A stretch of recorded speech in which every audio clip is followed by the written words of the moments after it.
Je suis à toi jusqu'au bout, je veux te suivre dans les bons, les mauvais jours. À toi pour mourir et vivre, à toi Jésus pour toujours. La voix du Seigneur m'appelle. Prends ta croix et viens sur moi. Je réponds, Sauveur fidèle, me voici, je suis à toi. Jusqu'au bout, je veux te suivre dans les bons, les mauvais jours. À toi pour mourir et vivre, à toi Jésus pour toujours. Le chemin du calvaire étroite et périlleux, c'est un chemin solidaire, difficile et ténébreux. Jusqu'au bout, je veux te suivre dans les bons, les mauvais jours. À toi pour mourir et vivre, à toi Jésus pour toujours. Jusqu'au bout, je veux te suivre dans les bons, les mauvais jours. Oh, à toi pour mourir et vivre, à toi Jésus pour toujours. Seigneur, nous te bénissons encore ce soir. Nous entendons ta voix nous appeler et nous avons répondu comme Esaïe, oui, me voici, envoie-moi. Et nous avons décidé, Seigneur, de te suivre jusqu'au bout dans ce pèlerinage, Seigneur, jusqu'au bout, Seigneur, dans ce voyage avec toi, jusqu'à atteindre la félicité. Nous te bénissons et dans ce voyage, nous pouvons compter sur toi. Nous pouvons compter sur ton Esprit Saint. Nous pouvons compter sur ta protection, sur ton guide. Merci, Père. Comptez sur lui de honneur. Tant que durera le combat, que l'on vive ou que l'on meure, comptez sur lui, tout est là. Comptez sur lui de honneur.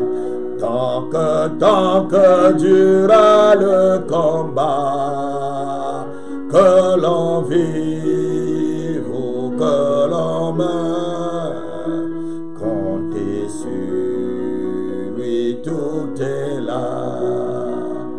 À Jésus, je m'abandonne. Tout ce qu'il dit, je le fais. Et je marche en ma faiblesse. Comptez sur lui, tout est là. Comptez sur lui de l'heure. tant que durera le combat, que l'on vive ou que l'on meure, comptez sur lui tout est content, comptez sur lui d'errant, chantons tant que durera le combat, que l'on vive ou que l'on meure, comptez sur lui tout est là. Seigneur, c'est sur toi que nous comptons, Seigneur. Saint-Esprit, c'est sur toi que je compte. Dans toute ma faiblesse immense, c'est toi qui viens me redonner la force, Saint-Esprit. Je n'étais rien lorsque tu m'as trouvé, mais tu m'as aimé tel que je suis. Ta grâce m'a trouvé tel que je suis. Et tu m'as montré, Père, que j'ai du prix à tes yeux. Alléluia, alléluia. Majesté, ta grâce m'a trouvé tel que je suis. Sans valeur, mais pour toi, pelle de prix. Oh, majesté, oh salabra dogala, majesté.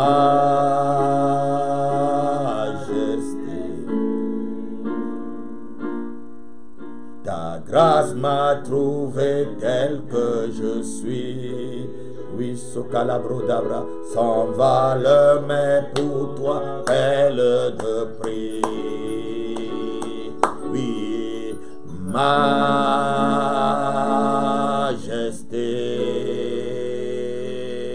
oh, majesté.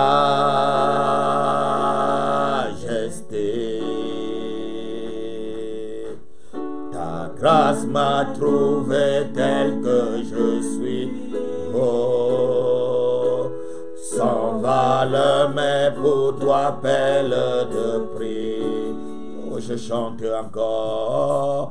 Majesté,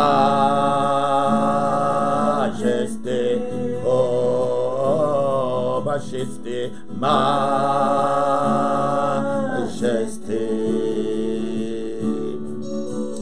Ta grâce m'a trouvé tel que je suis. Oh, sans valeur, mais pour toi, pelle de prix. Chantons, chantons, majesté,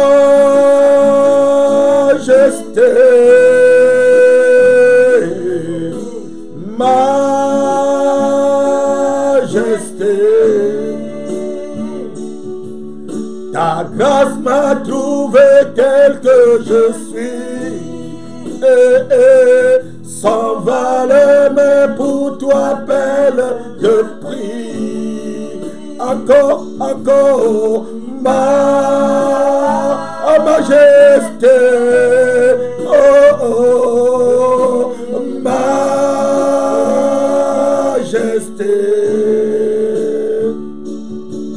Ta grâce m'a trouvé tel que, oh, je le dis, oh, le mais pour toi, pelle de prix. Yeah, oh, majesté, oh, allego breda baba, majesté. Ta grâce m'a trouvé tel que je suis. Sans valeur, mais pour toi, pelle de prix. Encore chantons, majesté,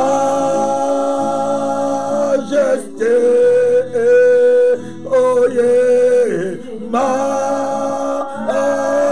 majesté, libro d'agadabro. Ta grâce m'a trouvé tel que je suis. Nagedo Dabrezegebra. Le main pour toi, perle de prix. Et crions encore, majesté, Yahweh,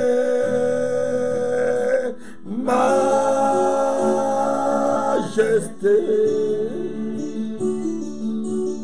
Ta grâce m'a trouvé tel que je suis. Kolozabruta mama sakalabre dobra. Korezebre gabrozo brota pala kalabrezeke. Moshelebe kelebrazu kabrata kamabro. Mandele zebre kalabrozo bro kebra samama. Zigeta brakalabro solo sabrata mekolozo.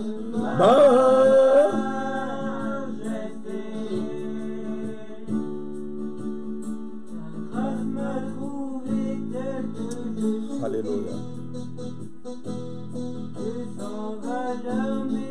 Alléluia. Seigneur, lorsque le monde me regardait comme j'étais, méprisé, échoué, tu me regardais comme ton serviteur, Seigneur. Lorsque le monde me regardait comme une personne n'allant nulle part, tu avais déjà préparé une destinée pour moi. Lorsque le monde me regardait comme un célibataire sans enfant, lorsque le monde m'avait condamné comme un stérile, tu me regardais comme le père d'une multitude d'enfants. Lorsque les gens me rejetaient, tu regardais en moi ton serviteur que je suis en ce jour. Je te bénis, Père. Car tu ne m'as pas regardé comme le monde me regardait, mais tu as regardé la meilleure partie que tu as mise en moi, le meilleur côté de ma vie que tu as créé. Je te bénis. Majesté, majesté,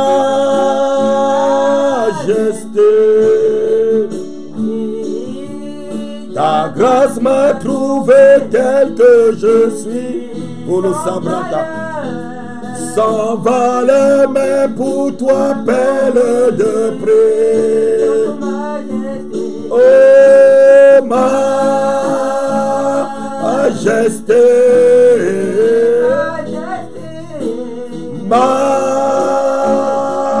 majesté, ta grâce m'a trouvé tel que je suis. S'en va les mains pour toi, perle de prix. Alléluia, alléluia. Rubrasa gabrozu gabrata. Mosheli brikata la brazubra. Oui, Seigneur, c'est le plus grand bien que tu m'as donné. Ton amour manifesté envers moi. Et tu t'es sacrifié à la croix pour accorder le salut à un être infâme comme moi. Majesté,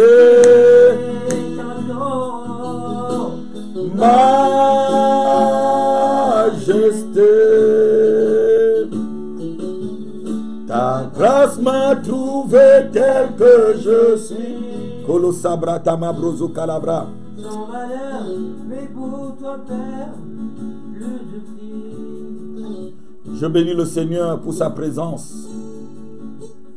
Je bénis la présence de Dieu dans ce lieu où nous nous trouvons et que nous allons partager sa parole. Je dis déjà Alléluia à tous les merveilleuses personnes qui sont connectées sur cette chaîne. Je bénis ceux qui nous appellent en Afrique. Je bénis ceux qui nous appellent de l'Allemagne. Je bénis ceux qui nous appellent des États-Unis. Je bénis ceux qui nous appellent d'Australie et d'entour. Je bénis les gens qui m'appellent du Sénégal, de la Côte d'Ivoire, du Cameroun. Je bénis tout. Je bénis tous mes enfants à travers le monde. La grâce qui est sur ma vie, cette grâce vous est impartie et l'onction et l'huile qui coule sur moi coule dans vos vies et dans vos maisons. Je vous bénis, je vous bénis. Je bénis tous les auditeurs d'Alléluia TV. Je bénis ceux qui m'ont appelé aujourd'hui depuis Bujumbura en Burundi. Je bénis cette communauté qui fait déjà partie de la communauté d'Alléluia TV. Je vous bénis, vous pouvez recevoir les enseignements que le Seigneur m'a donnés. Vous pouvez grandir avec ces enseignements. Je bénis mes enfants qui se trouvent en Afrique du Sud. Je bénis ceux qui se trouvent, je devais dire, en Russie. Je bénis les membres d'Alléluia, ceux qui sont à Dubaï, en Chine. Je bénis ceux qui nous ont appelés et certains personnes écrites depuis, je crois, la Colombie, de Jakarta. Je bénis tous ceux qui sont membres de cette chaîne. Cette chaîne est la chaîne qui vous fera du bien. Elle amène la grâce dans votre vie. Elle amène la faveur de Dieu dans votre vie. Elle amène une lumière sur votre sentier. Elle amène une lumière sur les révélations que vous avez déjà de Dieu. Et la révélation grandit dans votre vie. Soyez bénis. Nous allons partager ce soir ce que c'est que le chemin du salut. Nous avons vu premièrement la repentance. Après la repentance, nous avons vu la conversion. Et nous avons vu à la fin que la conversion nous amenait au salut, selon le livre de, je crois, le livre de Corinthiens, chapitre, c'était un Corinthien, non, 2 Corinthiens, chapitre 7, verset 11 par là, verset 9 et jusqu'à 11 par là, qui dit la vraie repentance nous amène au salut. Donc, nous allons entrer cet après-midi dans ce que c'est que le salut. Pour apprécier le salut, il faut d'abord apprécier la présence du Saint-Esprit. Et nous remercions le Saint-Esprit qui est là. Saint-Esprit, nous te remercions pendant ce moment. Je prie que tu puisses mouvoir pendant cet enseignement. M'ouvre en Afrique, m'ouvre en Australie, m'ouvre partout, m'ouvre au nord et au sud. Révèle, Seigneur, dans le cœur de tes enfants, ta pensée et ce que c'est que le salut. Merci Saint-Esprit pour ta présence. Enseigne-moi. Je suis disposé, je suis ton instrument. C'est toi qui me bâtis et je suis ton temple. Maintenant, de ton temple, Saint-Esprit, parle à tes enfants à travers le monde. Je te donne la première place. Reçois la place qui t'est due au nom de Jésus-Christ. Donc, je disais ceci. Avant d'aller en relief dans ce que c'est que le salut et voir la définition du salut, nous allons voir qui est l'auteur du salut. On va prendre le livre d'Ésaïe chapitre 43, versets 10 à 11. Ésaïe 43, versets 10 à 11. Vous connaissez bien ce verset. Pour ceux qui lisent beaucoup la Bible. Vous êtes mes témoins, dit l'Éternel, vous et mon serviteur que j'ai choisi, afin que vous le sachiez, que vous me croiriez ou compreniez que c'est moi. Avant moi, il n'y a point été formé de Dieu, et après moi, il n'y en aura point. C'est moi, c'est moi. Quand Dieu dit 2 fois, ça veut dire que c'est vrai, c'est moi. C'est moi qui suis l'Éternel. Et à part moi, il n'y a point de sauveur. Dieu est l'Éternel. Il dit c'est moi qui suis l'Éternel. À part moi, il n'y a pas de sauveur. Donc ce soir, nous allons, avant de voir ce que c'est que le salut, nous allons nous entendre sur un point, que c'est Christ, c'est Dieu, c'est Jésus-Christ, et c'est le Saint-Esprit qui est l'auteur du salut. Donc, hors de Dieu, hors de Jésus-Christ, hors du Saint-Esprit, il n'y a point de salut. Nous allons nous entendre d'abord sur ce point, avant de définir ce que c'est que le salut. Lorsque vous prenez un dictionnaire, et si vous vous posez la question, qu'est-ce que c'est que le salut? Vous allez voir que le salut, c'est tout simplement, dans un sens du français le plus profond, c'est échapper à un danger. Lorsque vous prenez le dictionnaire Larousse, le salut c'est échapper à un danger, c'est échapper à un malheur qui devait arriver. Donc le salut, le mot salut veut dire échapper. Quelqu'un peut dire j'ai eu mon salut grâce à cet homme qui n'a pas permis que peut-être que je tombe dans la fosse. J'ai eu mon salut grâce à cet homme qui m'est venu au secours lorsque je suis tombé. J'ai eu mon salut grâce à cet homme lorsque, comme le bon samaritain, a aidé l'homme qui avait été agressé par le voleur. Le marchand qui a été agressé peut-être par... la personne qui a été agressée dans la nuit par les voleurs et que le marchand samaritain, un bon samaritain est passé par là et qui a aidé cette personne est revenue à la vie, grâce. Il a eu le salut grâce à cette personne, grâce au marchand qui passait par là et qui a vexé de l'huile sur ses plaies. Il l'a amené dans un hôtel et qui a donné de l'argent qu'on s'occupe de lui. Et dans la Bible, le salut biblique a plutôt une autre définition. Hormis le fait d'échapper, qui veut dire aussi une délivrance, dans le salut, nous trouvons le mot délivrance. On va le lire tout dans le livre d'Ésaïe, chapitre 38. Je suis en train d'introduire 38 et verset 20. Écoutons la parole de Dieu. L'Éternel m'a sauvé. Nous ferons résonner les cordes de nos instruments tous les jours de notre vie dans la maison de l'Éternel. Voilà quelqu'un qui a compris, voilà un adorateur qui a compris que l'Éternel l'a sauvé. Et cet adorateur dit, il va jouer l'instrument tous les jours de sa vie. Donc dans le salut, il y a la sécurité, pour ceux qui sont en train de noter. Dans le salut, nous trouvons le mot sécurité. Selon le psaume 32, verset 8, que je vais paraphraser, je te conduirai,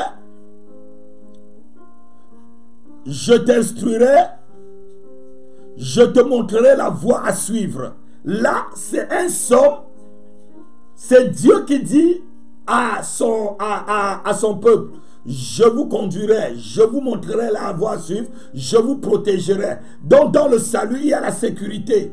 Dans le salut, Dieu nous préserve aussi. On a déjà lu beaucoup ce psaume. Psaume 91, depuis que le coronavirus a commencé, nous avons lu beaucoup le psaume 91, versets 5 à 8, où Dieu nous dit, il nous préserve, il nous met à part. Donc dans le mot salut, il y a aussi le fait de te mettre à part.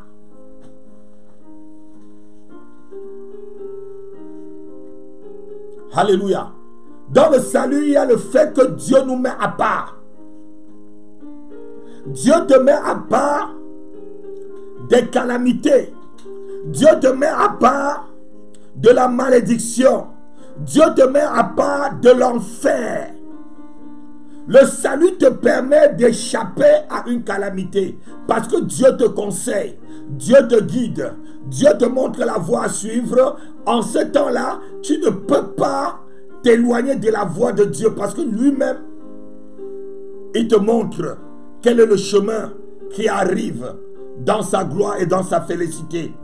Donc, et dans le salut aussi, il y a la guérison, comme on vient de lire tout à l'heure.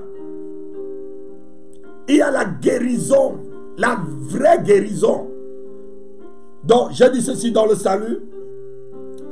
Il y a la sécurité, il y a la préservation, il y a la guérison, il y a même l'élévation, il y a même la prospérité. Tous les effets de la rédemption sont compris dans le mot salut.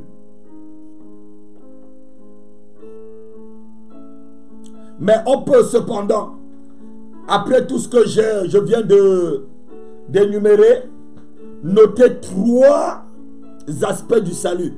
Je vous demande vraiment de partager ce message. Partagez, ne laissez pas. C'est le temps d'enseignement. Pour moi, les temps d'enseignement sont plus précieux que la prophétie. Je préfère l'enseignement que la prophétie. Je préfère l'enseignement que la délivrance. Parce que l'enseignement te délivre. L'enseignement construit ta vie. La prophétie ne te délivre pas seulement.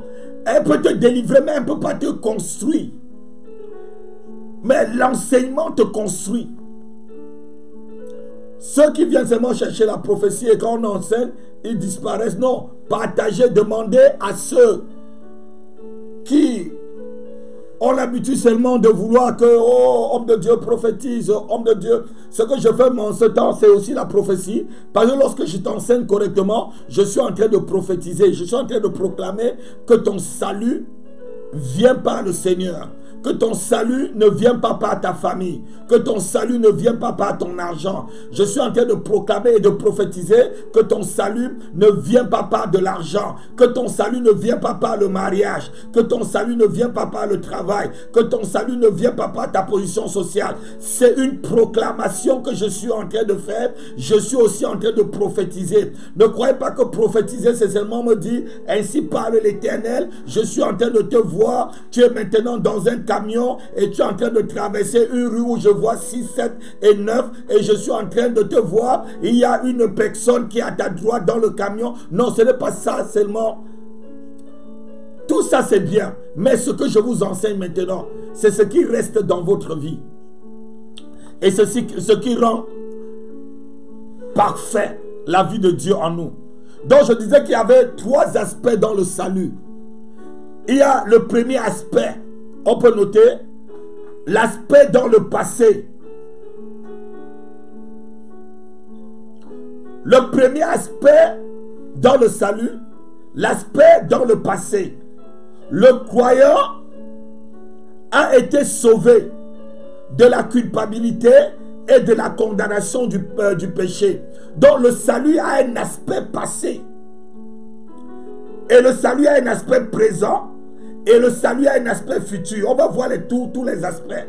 Donc, dans le passé, lorsque Jésus-Christ mourait à la croix, tu n'étais pas encore né. Mais Jésus-Christ mourait déjà à la croix pour ton salut. Quelqu'un peut me dire Amen.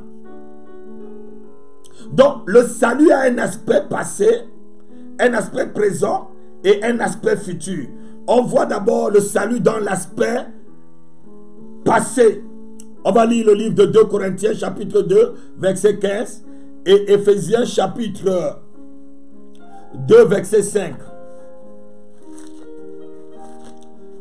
2 Corinthiens chapitre 2 verset 15 et Éphésiens chapitre 2 verset 5. 2 Corinthiens chapitre 2 verset 15. Je lis la parole de Dieu. Nous sommes en effet pour Dieu pour Dieu le parfum de Christ parmi ceux qui sont sauvés et parmi ceux qui périssent.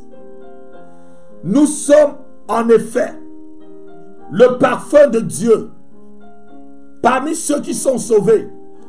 Lorsque Dieu nous sauve, lorsqu'on a le salut c'est un parfum que Dieu répand sur nous. Et ce parfum c'est l'odeur de Jésus-Christ.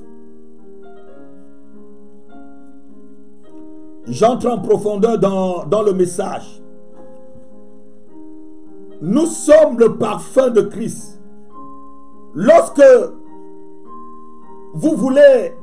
si vous voulez connaître un homme, ou qu'un homme est quelque part, vous pouvez sentir l'odeur de la personne. Le parfum d'une personne marque la présence de la personne. Donc, lorsque Dieu nous sauve, il répand le parfum qui est sur Christ en nous. Et quand les gens nous voient, ils voient aussi Jésus-Christ en nous. Quelqu'un peut me dire Amen. Je veux voir les Amen. Je veux voir les Amen ce soir. Donc, lorsque tu es sauvé, tu as un bon parfum de Christ. On va lire le livre de Éphésiens, chapitre 2, verset 5.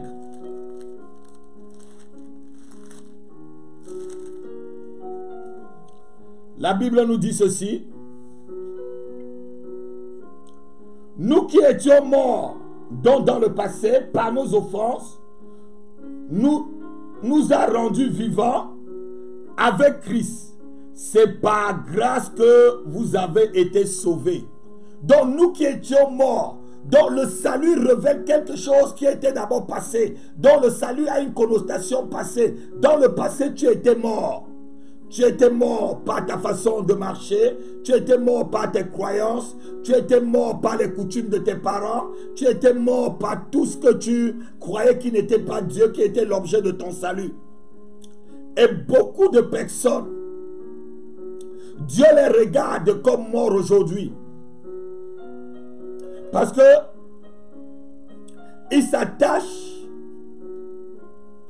à des philosophies, ils s'attachent à des principes humains, ils s'attachent à de la sagesse humaine. Je vais vous dire quelque chose. Aucune loi humaine, aucune philosophie humaine, aucune coutume humaine ne peut apporter le salut. On vient de lire tout à l'heure dans le livre d'Ésaïe chapitre 43 versets 10 à 11. C'est moi qui est l'Éternel, et hors de moi il n'y a point de sauveur. Dieu affirme 2 fois c'est moi. La Bible dit que le témoignage de 2 et c'est un témoignage qui est parfait. Donc Dieu dit c'est moi, c'est moi. Donc les coutumes de nos parents ne sont que des coutumes humaines.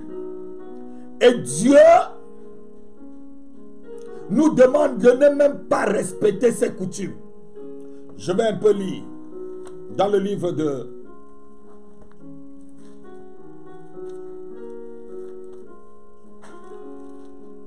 écoutez un peu ce que le Seigneur nous dit. Dans le livre de Jérémie, chapitre 10. Écoutez. À partir du verset 2. Ainsi parle l'Éternel. N'imitez pas la voix des nations et ne craignez pas les signes du ciel. Parce que les nations les craignent. Verset 3. Car les coutumes des peuples ne sont que vanité. Quelles qu'en soient les coutumes du peuple dans lequel tu es. Je suis un Bamileke et chez moi il y a beaucoup de coutumes. Mais Dieu me dit ici que les coutumes des peuples ne sont que vanité. Donc je ne peux pas croire aux coutumes de mes ancêtres, aux coutumes de mes aïeux, parce qu'eux-mêmes ils étaient dans les ténèbres. Dieu dit je suis l'objet du salut. Il n'y a aucun salut qu'en Jésus-Christ.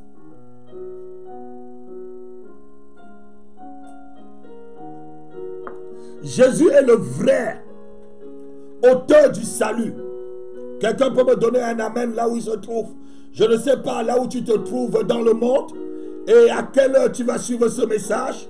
Quelle qu'en soit l'heure et la distance, je proclame que le salut de Dieu visite ta vie et ta famille. Le deuxième aspect du salut, c'est le salut dans le temps présent. Le chrétien est sauvé continuellement dans l'habitude et est sauvé continuellement de l'habitude et de la servitude du péché. Donc le salut t'amène chaque jour à être sauvé du péché. On n'est pas sauvé du péché une seule fois. Habituellement, tous les jours, il y a un aspect du salut qui se manifeste dans ta vie au fur et à mesure où la lumière de Dieu éclaire ta vie, au fur et à mesure où la lumière de Dieu vient éclairer les ténèbres de ta vie. Le livre de Romains chapitre 6 verset 14 nous fait comprendre vraiment cela. Il dit ceci. Parlant toujours du salut. Romains chapitre 6 verset 14. Car le péché n'aura point de pouvoir sur vous, puisque vous êtes non sous la loi, mais sous la grâce. Donc nous sommes sauvés. Donc il y a un aspect du salut qui permet que continuellement le péché n'a plus de droit sur ta vie. Quelqu'un qui est vraiment sauvé, quelqu'un qui reçoit vraiment le salut en Jésus-Christ, il n'a plus la nature d'un pécheur.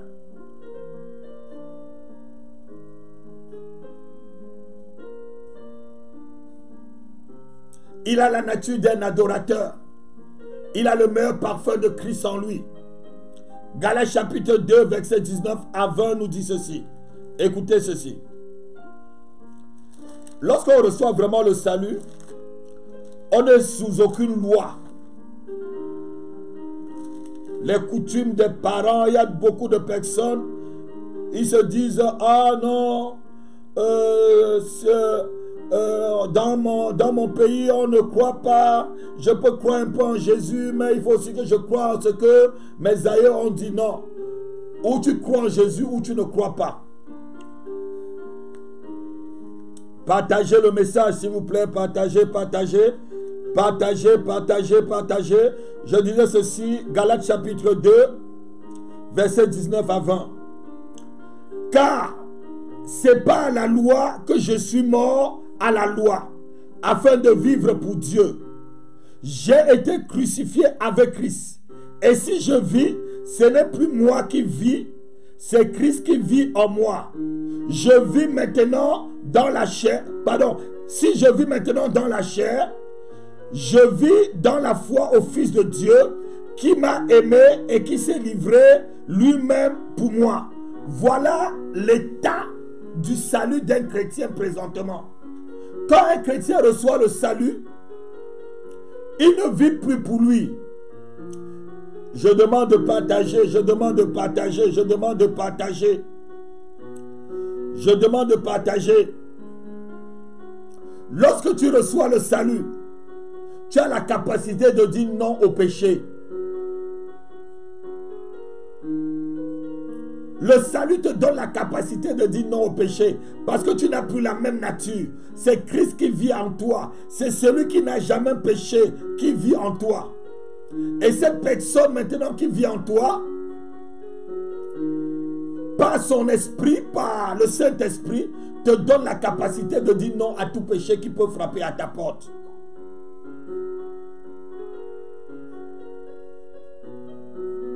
Le péché n'a pas de pouvoir. Tout comme les ténèbres n'ont pas le pouvoir sur quelqu'un qui a reçu la lumière. Le péché n'a pas de pouvoir sur quelqu'un qui a reçu vraiment le salut.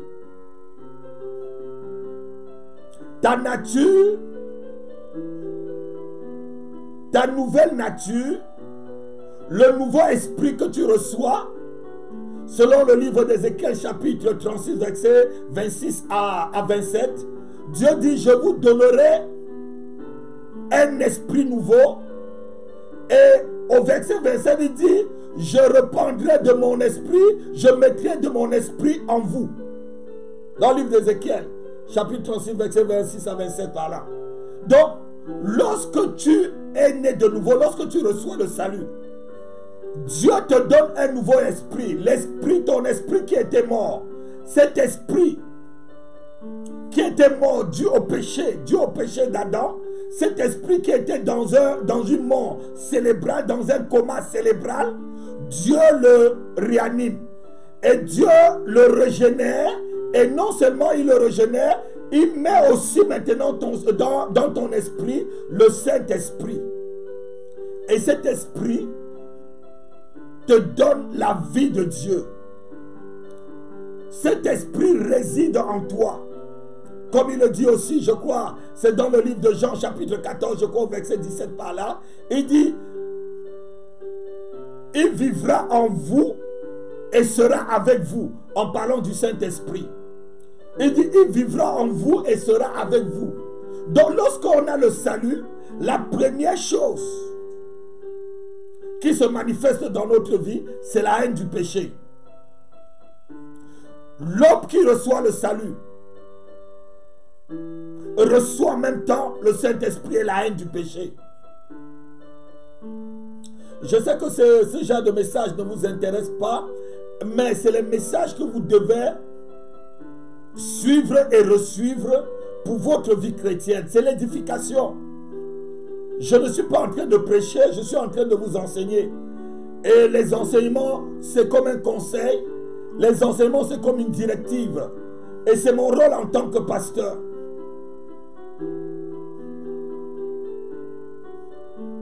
Lorsqu'on reçoit le salut, on sort de l'esclavage du péché. Et dans l'esclavage du péché, il y a aussi l'esclavage de la chair avec ses œuvres. Vous n'allez pas me dire qu'un menteur aime le Seigneur. Vous n'allez pas me dire qu'un fornicateur, un voleur apprécie le Saint-Esprit qui est en lui. Vous n'allez pas me dire qu'un adultère apprécie la présence de Dieu. Non. Le salut amène Dieu à résider dans une personne. Le salut ouvre la porte pour que Dieu vienne lui-même résider dans notre vie. Il dit dans le livre d'Apocalypse chapitre 5, pour ceux qui lisent leur Bible, verset 20, voici je me mets à la porte et je frappe. Si quelqu'un ouvre la porte, j'entrerai et je souperai avec lui, lui avec moi. C'est ça le chemin du salut, bien-aimé.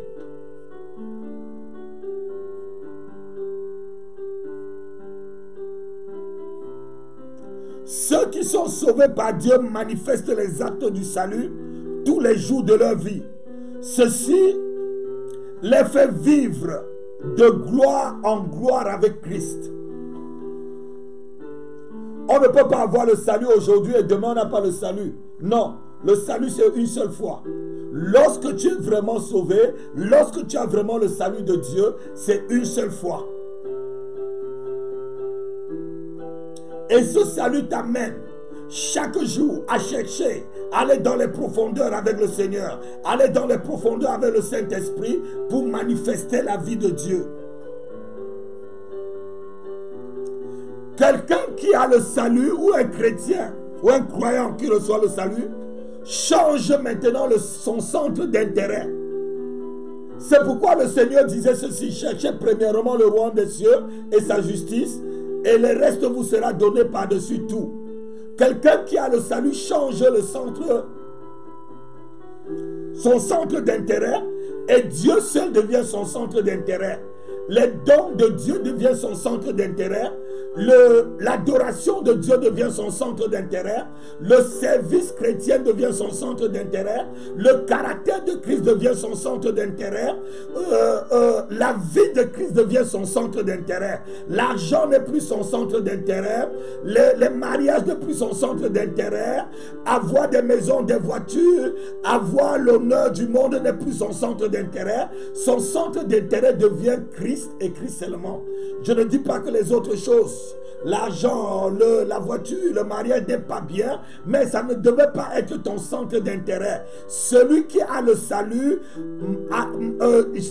argent ou pas argent, il va adorer le Seigneur. Mariage ou pas mariage, il va adorer le Seigneur. Voiture ou pas voiture, il va adorer le Seigneur. Maison ou pas maison, il va louer le Seigneur. C'est ça quelqu'un qui a le salut. C'est ça quelqu'un qui vit la vie de Dieu. La vie de Dieu et l'adoration de Dieu ne dépend pas du matériel que tu as ou de la richesse que tu as.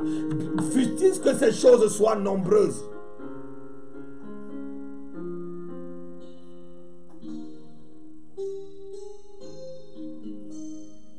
Et le salut dans le présent du chrétien se manifeste dans la plénitude de l'Esprit de Dieu qui est en nous.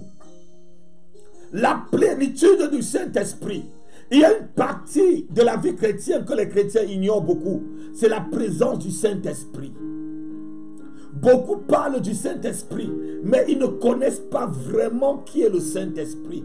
Ils ne connaissent pas la valeur de l'Esprit de Dieu, la communion avec cette personne qui vit en lui. Beaucoup de chrétiens vont traverser tout leur séjour sur la terre sans vraiment connaître qui est le Saint-Esprit. Si vous allez, je vous prie cet après-midi, vous qui me suivez, allez dans une profondeur avec le Saint-Esprit. Laissez le Saint-Esprit se manifester dans votre vie dans toute sa plénitude, avec tout son caractère, avec toutes ses œuvres. Vous allez vivre une vie. Vous allez vivre une vie épanouie sur cette terre si vous laissez vraiment l'Esprit de Dieu vous guider. Beaucoup nous sommes guidés par notre âme, par les sentiments, par les émotions. Combien de chrétiens pensent être vraiment loin de Dieu alors qu'ils sont charnels? Combien de chrétiens pensent être loin du Seigneur alors qu'il n'y a même pas une goutte du Saint-Esprit dans leur vie. Parce que l'Esprit, on ne verse jamais l'Esprit sur la chair. L'Esprit,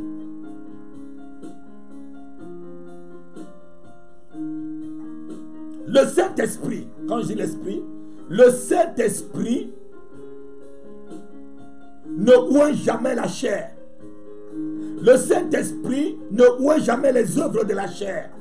Donc si dans ta vie, il y a encore des œuvres de la chair selon Galates chapitre 5, verset 7 ou verset 19 jusqu'à 22 par là, s'il y a encore ces œuvres dans ta vie, les querelles, les animosités, les accusations, les mensonges, les justifications de soi, le Saint-Esprit ne oint pas.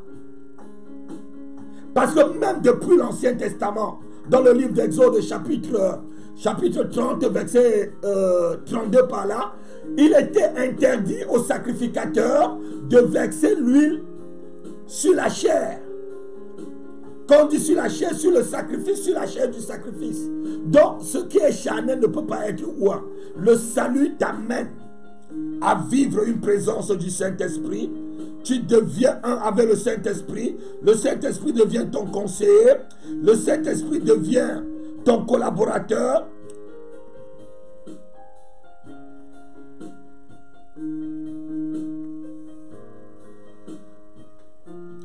On va lire le Psaume 18, verset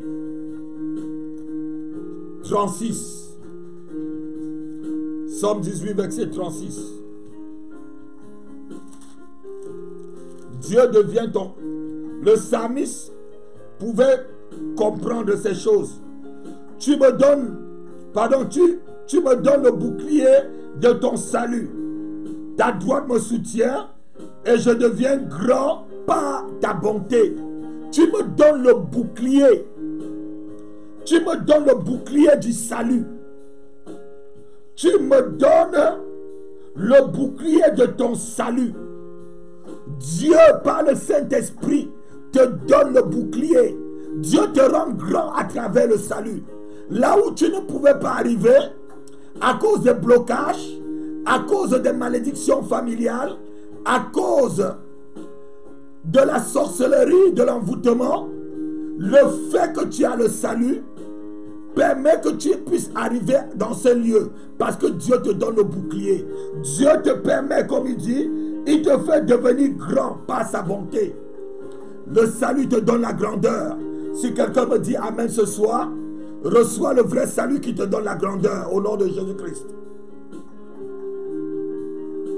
Le salut est un bouclier qui nous permet, dans la vie présente, de nous protéger des assauts de l'ennemi. Pour tous ceux qui connaissent les enseignements que j'ai faits sur le défaut de bouclier, sur le défaut de l'esprit, sur le défaut des casques, sur le défaut de la cuirasse, allez sur Alléluia TV. J'ai fait beaucoup d'enseignements par rapport à l'armure de Dieu. Cela peut compléter un peu ce que je viens de vous dire. Et m'appuyant sur le livre de Éphésiens chapitre 6, verset 16 jusqu'au verset 17. Donc, le salut est aussi une vie présente et une vie à venir, mais qui va se terminer dans le futur. Je me répète, le salut est une vie présente, une vie qui va se terminer dans le futur. Tout sauvé, toute personne qui est sauvée doit se projeter dans le futur et pas regarder les choses présentes. L'apôtre Paul peut dire ceci dans le livre de 1 Corinthiens chapitre 15 verset 19. Nous devons, lorsqu'on est sauvé, nous projeter vers le futur. Beaucoup de chrétiens regardent des choses présentes. Beaucoup. 1 Corinthiens chapitre 15 verset 19. Je lis la parole de Dieu. Si c'est dans cette vie, 1 Corinthiens chapitre 15 verset 19. Si c'est dans cette vie seulement que nous espérons en Christ, nous sommes les plus malheureux de tous les hommes. Le salut n'est pas seulement une espérance présente, mais c'est une espérance aussi dans le futur. Une espérance dans le futur. Je dis que ton futur soit meilleur au nom de Jésus-Christ. Je prophétise et je confesse que ton futur et le futur de ta famille soit meilleur au nom de Jésus-Christ. Si quelqu'un me donne un amen, Dieu transforme son futur. Le Saint-Esprit transforme son futur à partir de cette heure au nom de Jésus-Christ. Le troisième aspect du salut pour terminer ce soir, c'est l'aspect du salut dans le futur. Le croyant sera sauvé un jour de la présence du péché. Et dès lors, il sera parfaitement conforme à l'image de Christ. Le salut dans le futur te promet que tu seras sauvé un jour de toute la présence du péché qui nous accapare. Comme dit le livre de Hébreux chapitre 12, vous n'avez pas encore lutté jusqu'au sang. Vous n'avez pas, résisté jusqu'au sang en luttant contre le péché qui vous accapare. Donc le salut nous promet qu'un jour, nous ne vivrons plus dans ce corps de péché. Nous ne vivrons plus dans la présence du péché, mais nous vivrons dans la présence de Dieu pour l'éternité, dans la présence de Christ. Nous serons comme Christ grâce au salut que nous recevons et qui continue à se manifester dans le futur. On va lire le livre de 1 Jean chapitre 3 verset 2. 1 Jean chapitre 3 verset 2. Le salut nous rend comme Christ. Bien-aimés, nous sommes maintenant enfants de Dieu. Et ce que nous serons n'a pas encore été manifesté. Mais nous savons que lorsqu'il paraîtra, nous serons semblables à lui. Parce que nous le verrons tel qu'il est. Et verset 3 que j'aime bien, quiconque a cette espérance en lui se purifie comme lui aussi il est pur. Quiconque a l'espérance du salut purifie son cœur et son âme.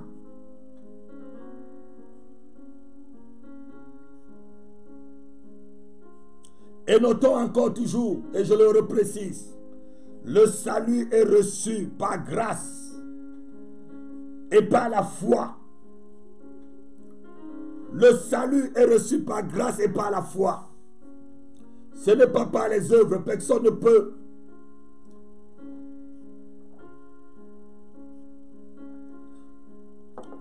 Personne ne peut faire une œuvre parfaite devant Dieu. Toute œuvre que l'homme peut faire est imparfaite. La Bible dit, je crois que c'est dans le livre d'Ésaïe chapitre 40, que même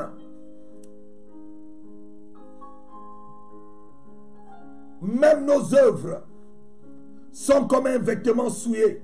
Même notre justice, je crois que c'est ce que le verset dit, même notre justice est comme un vêtement souillé.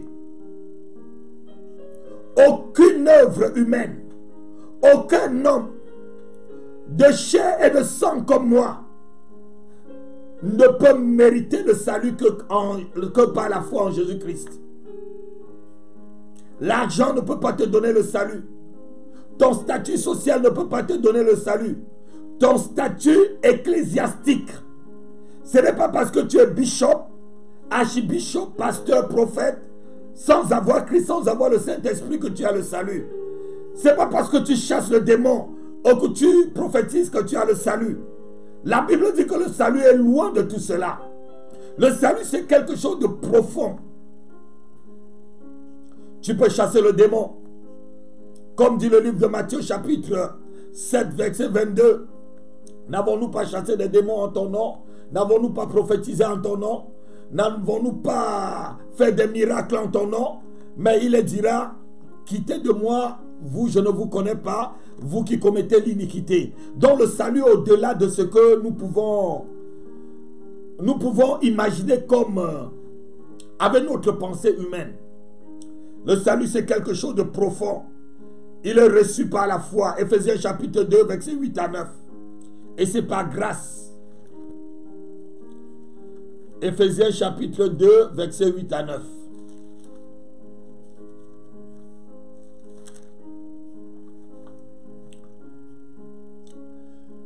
Car c'est par grâce que vous êtes sauvés par le moyen de la foi. Et cela ne vient pas de vous. C'est un don de Dieu. Ce n'est point par les œuvres afin que personne ne se glorifie.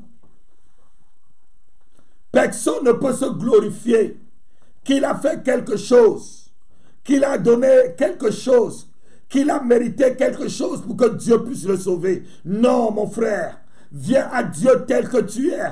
Viens à Dieu par la foi. Quiconque me suit ce soir, d'où que vous me suivez, quel qu'en soit le pays ou la planète que vous me suivez dessus, je dis, si tu te donnes à Dieu de tout ton cœur, par la foi, tu reçois le salut. Je le dis encore, d'où que vous me suivez, ça dépend de quelle heure vous me suivez. Que vous me suivez en différé sur Alléluia TV. Le salut s'obtient par la foi en Jésus-Christ et non par les œuvres. Ton argent ne peut pas, les œuvres caritatives. Tu peux donner tout ton argent pour les biens, pour nourrir les pauvres. Tu peux donner tout ce que tu as pour nourrir la terre entière. Tu peux faire semblant d'être généreux, comme on a vu aujourd'hui l'image de tous ces hommes qui sont riches, mais qui font des vaccins pour pouvoir tuer une population, celle d'Afrique. Leurs œuvres caritatives ne peuvent pas les amener le salut. Même s'ils apportent des hélicoptères et des cargos de nourriture et des sacs de riz dans les pays pauvres ou dans les endroits où on en a besoin, cela ne les apporte pas le salut. Le salut est quelque chose. On la reçoit par la foi et non par les œuvres. Ce n'est pas par la foi, mais ce n'est pas par les œuvres, mais par la foi. Je dis encore, pas par les œuvres, mais par la foi. Nous ne recevons pas le salut par les œuvres que nous posons, mais par la grâce. Ceci par le moyen de la foi.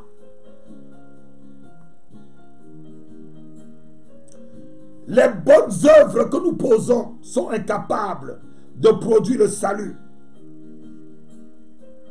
Mais elles consistent en quelque sorte le fruit et la preuve de l'existence du salut. Qu'est-ce que je veux dire ici? Lorsqu'on a le vrai salut, on peut maintenant manifester les bonnes œuvres que Dieu a préparées d'avance pour que nous puissions le pratiquer. On ne peut pas pratiquer les bonnes œuvres sans le salut. On va le lire.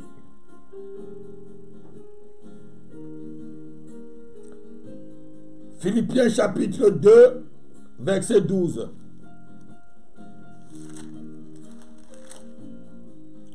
Philippiens chapitre 2, verset 12. Qu'est-ce que Paul nous dit? Ainsi donc, bien-aimés, comme vous l'avez toujours obéi, mettez en œuvre votre salut avec crainte. Mettez en œuvre votre salut avec crainte et tremblement, non seulement comme en ma présence, mais bien plus encore maintenant que je suis absent. Car c'est Dieu qui produit en vous le vouloir et le faire selon son bon plaisir. Philippiens chapitre 2, versets 12 à 13. C'est Dieu qui produit en toi les œuvres du salut. Ce n'est pas nous qui produisons les œuvres du salut. Dieu a même déjà préparé les œuvres que nous devons accomplir à cause du salut.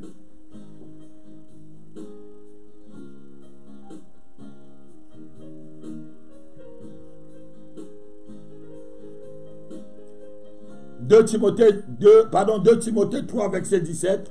On va terminer par là. 2 Timothée 3, verset 17.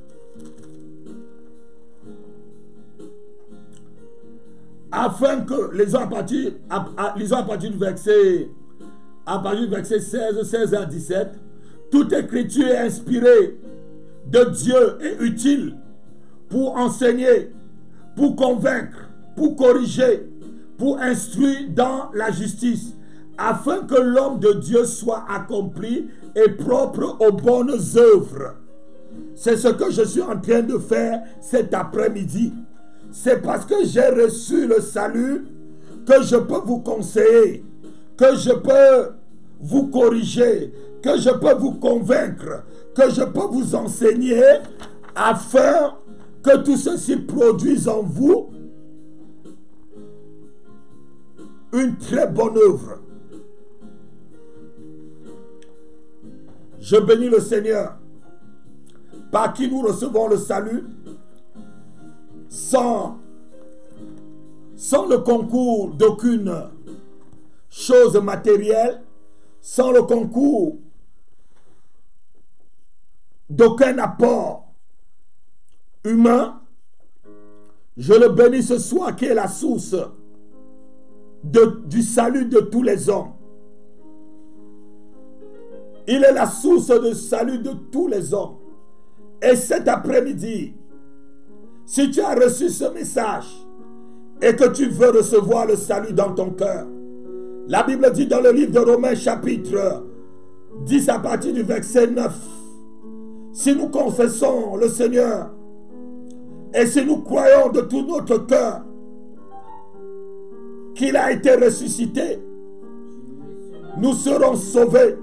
Car c'est en confessant de la bouche et c'est en croyant du cœur qu'on reçoit le salut. Si tu veux recevoir Jésus-Christ, baisse seulement ta tête et dis après moi: Seigneur Jésus-Christ, je viens ce soir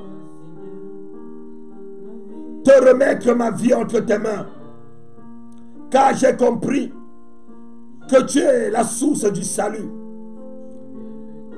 Jésus, je te reçois dans mon cœur comme mon Seigneur et mon Sauveur personnel.